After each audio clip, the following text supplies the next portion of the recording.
Ya. ¿Sí? Sí. Ya. Cuando ustedes Ya. digan, cuando ustedes estén listos, nosotros... ¿Listos? Bueno, yo quiero primeramente saludarle al país, agradecerles a ustedes, a todos los medios que han hecho presencia el día de hoy acá, saludar a nuestro presidente vitalicio de Sociedad Patriótica, al ingeniero Lucio Gutiérrez, a su señora esposa y a todos quienes nos acompañan el día de hoy.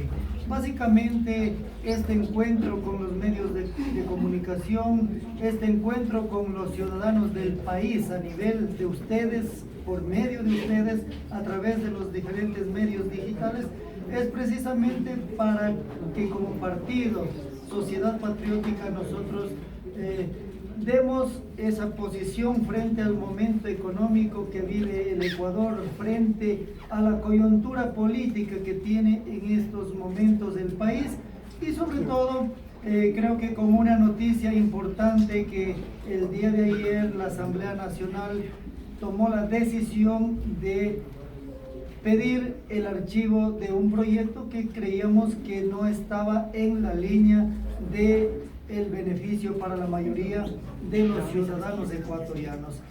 Creo que como asambleístas que pertenecemos a este partido político, a este glorioso partido político que es Sociedad Patriótica, un partido de patriotas, nosotros acá en la Asamblea Nacional hemos demostrado compromiso con el país y sobre todo responsabilidad en lo que tiene que ver a la legislación y a la fiscalización. Así que yo les agradezco una vez más y lo que ustedes quieran preguntar, aquí está nuestro expresidente de la República y presidente vitalicio del partido. Bueno, muchísimas gracias.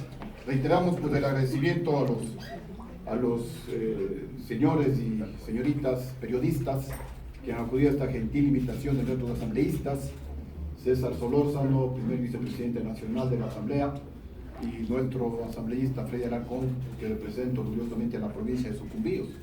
Y lo que les queremos decir, ecuatorianos, es que todos los militantes y simpatizantes de Sociedad Patriótica, al igual que ustedes, ecuatorianos, nos sentimos no solamente preocupados, sino indignados por lo que está sucediendo en el Ecuador. En la parte económica, tenemos un país que no crece. El crecimiento es cero. En la parte de pobreza, más bien está aumentando la pobreza en el Ecuador en lugar de que se reduzca la misma.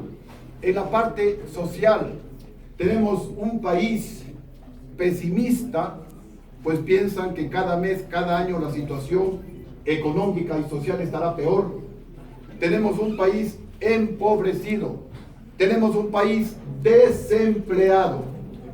De cada 10 ecuatorianos, 6 o 7 no tienen empleo adecuado, es decir, más del 60% están desempleados. Tenemos una deuda casi impagable. Irresponsablemente se han endeudado los gobiernos anteriores. Y ante esta situación de crisis económica, de crisis social, de crisis especialmente ética, ecuatorianos, la pregunta es, ¿podemos salir de la crisis? Y la respuesta contundente es sí, ecuatorianos. Y ese es el mensaje que les queremos dar, compatriotas. El Ecuador sí puede salir de la crisis. Evidencias, las tenemos. Y se encuentran aquí, ecuatorianos, en nuestro gobierno, el Partido Sociedad Patriótica, y para que conozcan ustedes, jóvenes, a quienes les han mentido, a quienes les han engañado con libros de historia mentirosos. Hoy queremos desde esta, que es la casa de la democracia, gritarles la verdad, ecuatorianos. El Ecuador sí puede crecer.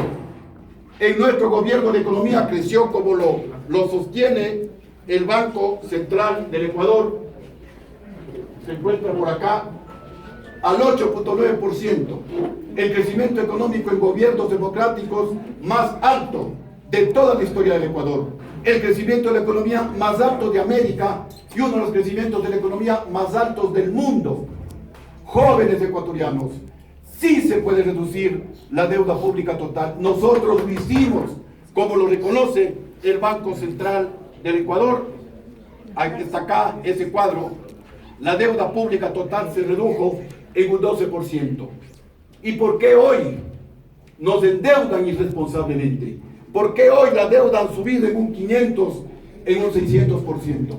Compatriotas, el Ecuador sí puede ser de los países de América Latina que más inversión extranjera reciba.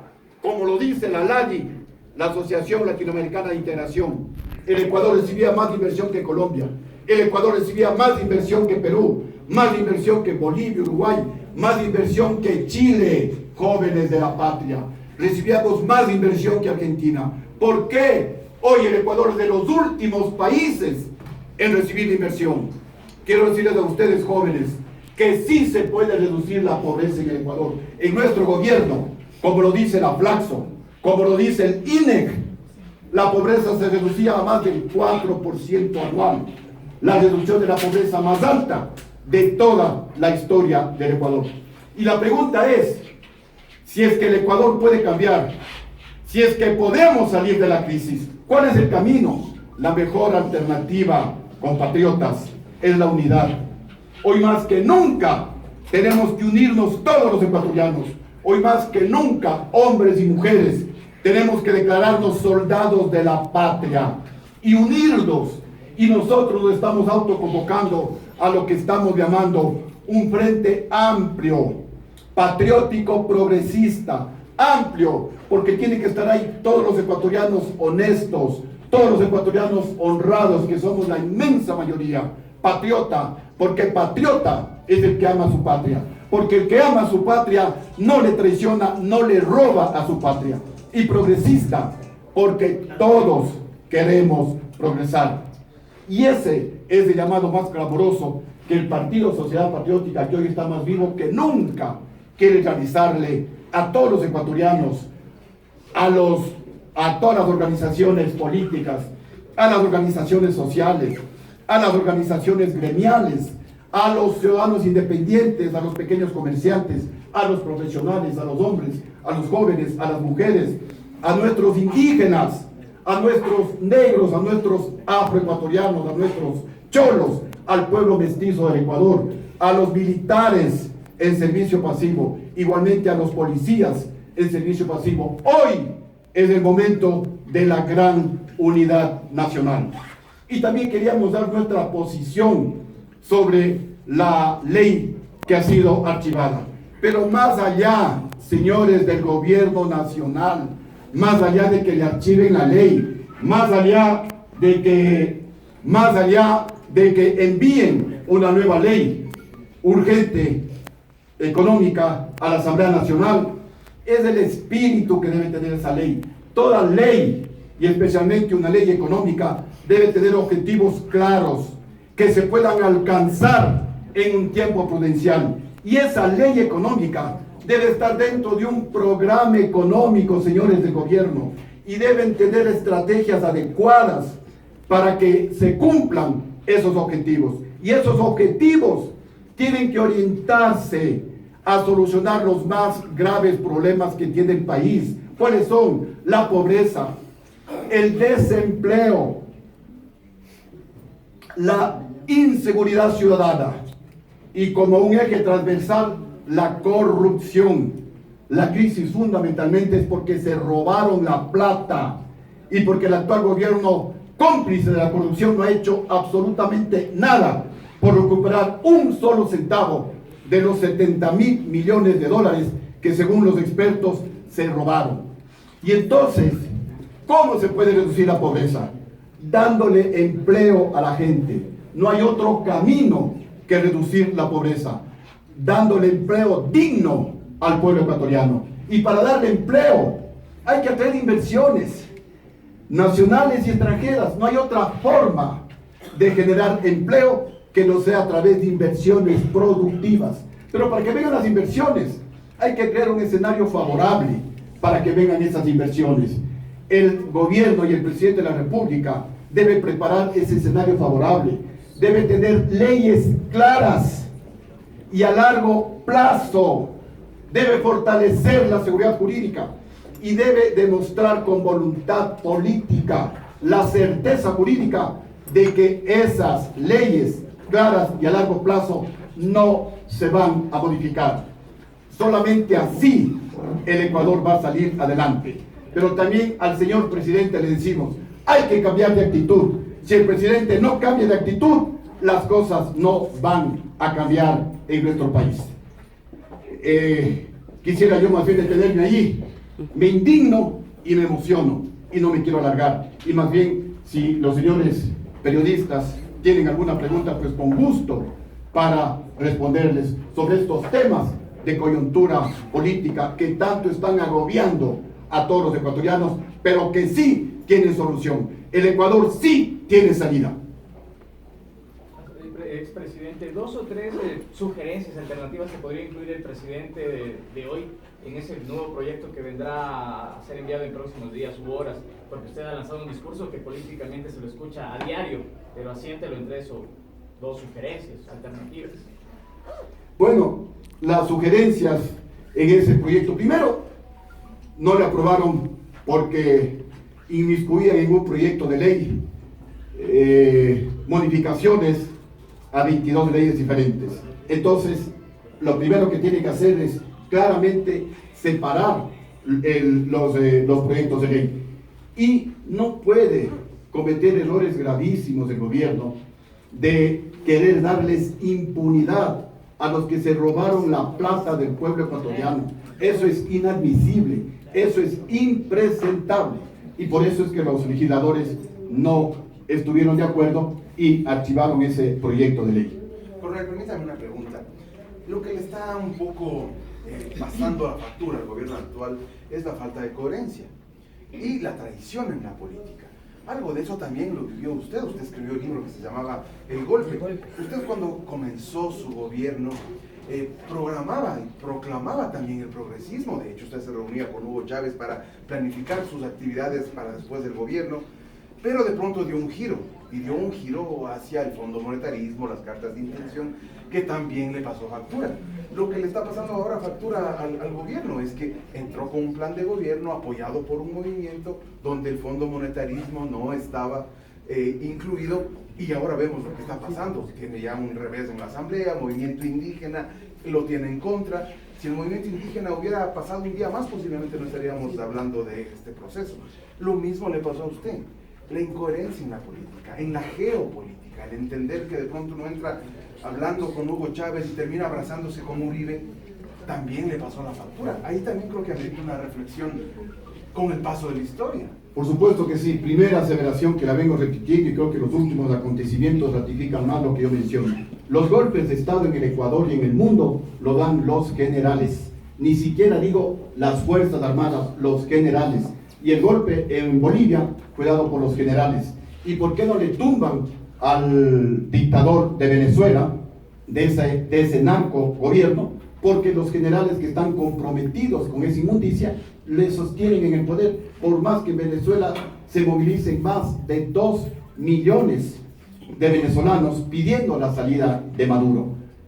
Sobre el tema que usted me... Sí, en el caso mío, con nombres y apellidos, los responsables de lo que está sucediendo en Fuerzas Armadas, del debilitamiento de Fuerzas Armadas, del debilitamiento de la Policía Nacional, del desastre, especialmente ético en el país, por el saqueo de miles de millones de dólares, son los generales y almirantes. Con nombres: el vicealmirante Víctor Hugo Rosero Barba, el general Luis Aguas, comandante del ejército, el general Hernán Ayala, comandante de la Fuerza Aérea, el vicealmirante Manuel Zapater, jefe del comando conjunto de las Fuerzas Armadas. Ellos son los responsables de lo que está pasando en el Ecuador, y en algún momento, no traje documentos sobre el tema, habrá que investigar si es que los generales a los que me estoy refiriendo recibieron dinero sí o no de Chávez.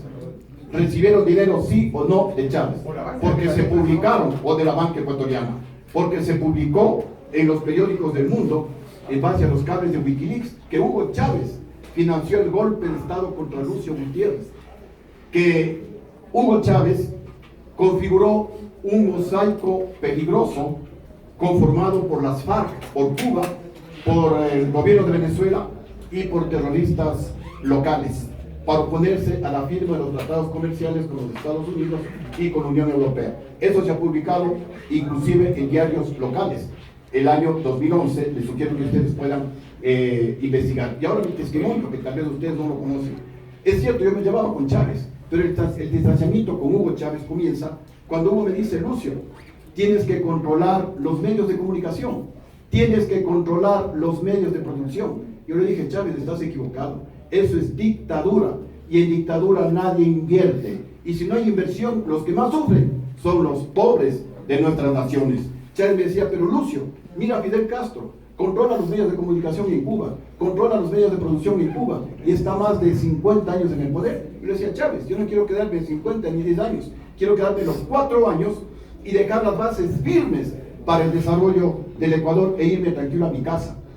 Chávez me decía: no puedes firmar el acuerdo comercial con la Unión Europea, no puedes firmar el acuerdo con los Estados Unidos, ¿por qué no firmas un acuerdo comercial con Cuba?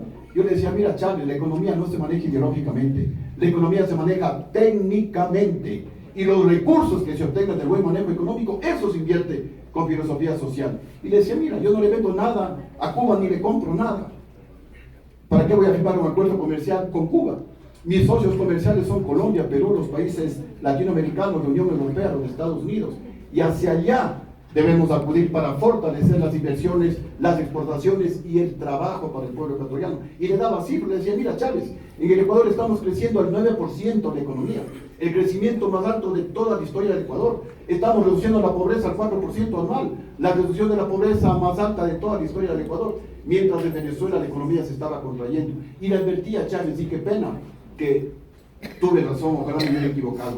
Le decía: mira, Chávez, si tú continúas con este modelo equivocado, los que van a sufrir son los pobres de Venezuela, porque los ricos se irán a Miami, los ricos se irán a España, y eso es lo que sucedió en Venezuela.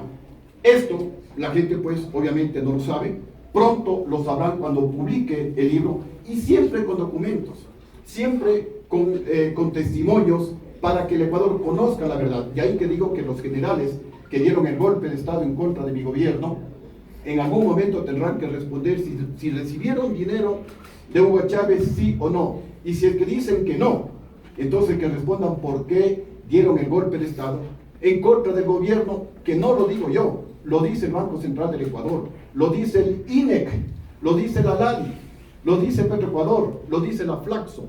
Tiene los mejores logros sociales y económicos de toda la historia del Ecuador. Y esta verdad es la que la oligarquía ha querido tapar. Y esta verdad es la que en el gobierno anterior sobre todo la escondieron, publicando mentiras en los libros de historia, para que los jóvenes no conozcan esta verdad. Y por eso hemos venido acá, para desde aquí lanzar ese grito de guerra. El Ecuador sí puede cambiar, ecuatorianos, sí podemos salir de la crisis. Lo que tenemos que hacer es unirnos, y a eso estamos convocando, que renunciemos a nuestros intereses personales y partidistas y nos unamos y empujemos al Ecuador en una sola dirección. Parte de lo que se quiere cambiar, y mejor dicho eliminar, es las pensiones vitalicias de exmandatarios, expresidente aquí. Justamente su compañero de tienda política es uno de los proponentes. Hay 5 propuestas para eliminar las pensiones vitalicias. ¿A usted cómo le ha caído este trabajo de la Asamblea? Ya me he referido sobre el tema y les he dicho a los ecuatorianos: yo no fui presidente para que mi foto esté en la galería de presidentes del Palacio de Carondelet. Por eso mi foto no está ni estará ahí. Yo no fui presidente para una pensión vitalicia. Yo fui presidente para demostrarle al Ecuador, para demostrarle a los banqueros, para demostrarle a la oligarquía corrupta de nuestro país, que en Ecuador, cuando llega un hombre del pueblo, cuando llega un hombre de clase media, se puede gobernar y bien, sin robarse un solo centavo del pueblo ecuatoriano. Se puede gobernar y bien, sin castigarle al pueblo con un solo impuesto. Se puede gobernar y bien, con un precio del barril de petróleo de $16 que tenía yo en el presupuesto del Estado. Para eso fui presidente. Y también si me permiten dar una sugerencia, ahora que se está con la intencionalidad de reformar nuestra Constitución y de retornar a lo que teníamos antes y tienen algunos países desarrollados, maduros, democráticamente hablando, a una doble cámara, la Cámara Baja de Diputados y la Cámara Alta de Senadores, una alternativa podría ser que todos los expresidentes sean senadores vitalicios para que devenguen su salario. Y expresidente que no acude a devengar su salario porque por ladrón, porque esté preso, porque esté prófugo de la justicia o porque no quiera trabajar, simplemente que no le paguen. No Podría ser. pensión, entonces, ¿Perdón? No quiere perder la pensión, entonces, expresidente. Mire, ya le estoy contestando, yo no fui presidente para que me den una pensión, si quieren pueden eliminar la pensión, y lo he dicho en varias ocasiones que me han preguntado sobre el tema. Yo tengo las dos manos, gracias a Dios, para seguir trabajando, tengo algunas especialidades, soy ingeniero civil, y discúlpenme, el mejor graduado de toda la Politécnica del Ejército. Soy preparador físico, el primer ecuatoriano que se ubicó en primer lugar en el Brasil, en esa escuela, y como anécdota, después de que yo estuve en ese curso, hizo el actual presidente del Brasil, Jair Bolsonaro, que también sacó la primera antigüedad en ese curso. Y yo amo la agricultura, tengo un emprendimiento en agricultura, así que pues no estoy preocupado por ese tema, pero tenemos que dar alternativas como suceden en otras democracias, en donde los expresidentes contribuyen con su experiencia exitosa. Y eso es lo que nosotros queremos hacer, contribuir con nuestra experiencia exitosa, pero también contribuir con los errores, especialmente políticos, que nosotros cometimos, para que este y los próximos gobiernos no cometan esos errores. Porque esta patria es nuestra, todos la amamos, y lo que queremos es que tenga éxito el presidente de turno, porque el éxito del presidente de turno será la felicidad para todos los ecuatorianos. El fracaso de los últimos gobiernos ha sido el dolor, las lágrimas de los más pobres de la patria. Muchas gracias.